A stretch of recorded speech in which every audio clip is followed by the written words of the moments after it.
history of slavery cannot be written without mentioning Sierra Leone. This small West African country was a hub for settlers who were captured into slavery. This is the cotton tree, a historic landmark in Freetown, Sierra Leone.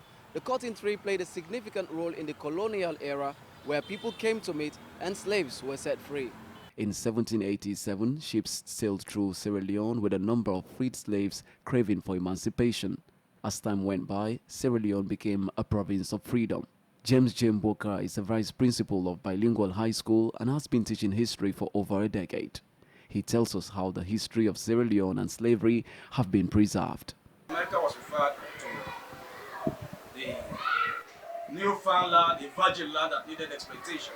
So there was the need for people to come back to Africa because the Europeans already had knowledge about Africa and they know Africans were stronger people, they are resilient. So they came to Africa, and Sierra Leone was no exception. There were people still involved in slave trade, the chiefs, the kings. They were selling their own people, domestic slave trade. But when America was discovered, it became very much intensified. So we saw not only negotiation, but we saw slave rates, which reduced our population. In honoring and raising awareness on the achievements of African Americans in the U.S., February was set aside for Black History. James Mboka further explains the impact of the Black History Month on Sierra Leone. We have started seeing people from America who are blacks, reading their own history, coming back to Sierra Leone, for instance, to discover their heritage. Quite recently, we saw a lot of them coming.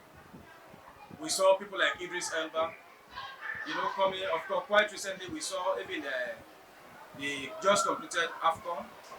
We saw Stephen Colker, whose parents were here, and they have started coming. It is possible. These guys can think of development and come back to Africa or Sierra Leone. Today, the Black History Month is not only celebrated in the United States. The United Kingdom and Canada have also devoted a month to celebrate it. Kawa, CGTN, Freetown, Sierra Leone.